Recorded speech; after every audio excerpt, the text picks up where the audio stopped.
Joanna Lockhart here with the National Real Estate Post and Mortgage Shots. So today I have with me Miss Kathy Nau, and she is with Call Kathy Nau for a Mortgage in the Denver market. So if you're out there, make sure to call Kathy Nau. But we were having a discussion offline a little while ago about what is going to happen with this NAR lawsuit. It's all anybody can talk about, right? And the changes that we're looking at down the pike in June, July. And you had kind of an interesting experience out there. So you want to fill us in, Kathy? So I personally don't believe that we're going to have a massive disruptor with buyers agents commissions come June or July. It's a fairly complex settlement that will likely even get delayed, but I just don't feel like there's going to be a massive disruptor come this summer. And the experience that I wanted to share is that I had personally, one of my agents that I do business with had a listing back around the 1st of February, right after that NAR settlement was reached. And the seller had communicated to my agent, if I sell my house, do I have to pay a buyer's agent commission? And that agent said, no, you do not. You never have, and you do not. And the seller dug his heels in and said, I want to sell my house. I don't want to pay a commission on the buy side. Don't went on the market 3 weekends, no showings. Although my buyer's agent, or my agent, I should say, he did field a number of phone calls on that particular listing.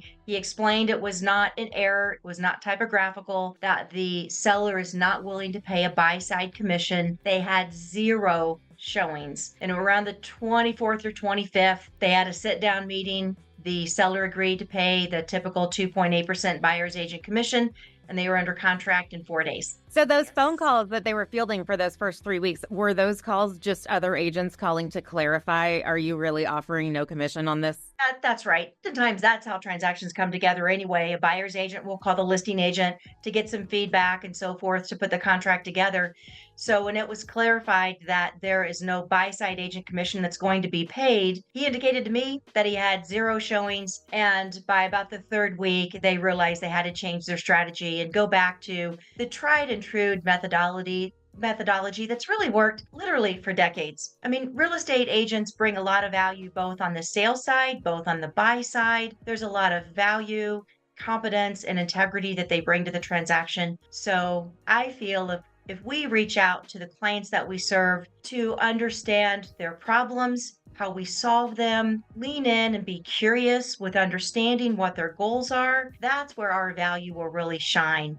Whether it's listing agent, buyer's agent, us as a mortgage advisor, I think those are key components to remember going into the summer. Sure, absolutely. And I think, we've seen not the same thing, but we've seen similar, in different markets where the help you sells pop up and then they close and those things happen. And it just never really works to pay that lesser commission. You just don't get the same level of service. It's just not out there at $0 or, less than fair market value. You just don't get the same representation. And so we see it happen time and time again. I mean, how many markets have you been through where you've seen those pop up and fail? Absolutely. Hope You Sell was one of them. They haven't been around for quite a long time. But just because maybe I could change my oil, now I'm a little too frilly for that, but just because I could do a certain function in my home or with my car doesn't mean that I want to do that myself. I want to pay a professional to guide me.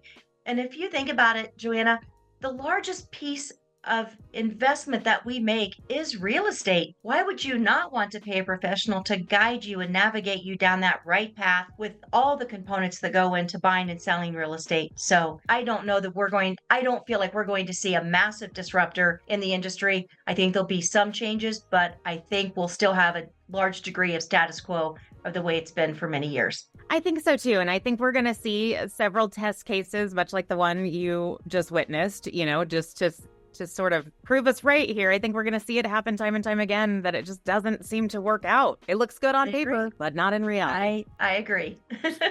Well, I like ending that on a positive note. I think that's a good way to enter a weekend here of saying we think real estate is gonna survive it. It will. If we could get through the Great Recession, that was probably one of the hardest times in my professional career. I've been doing this for 30 years. If we can get through the Great Recession, we are going to get through this. We're going to get through this summer. We're going to survive. I agree. And those agents who truly bring value, we're going to see a whole lot more of them.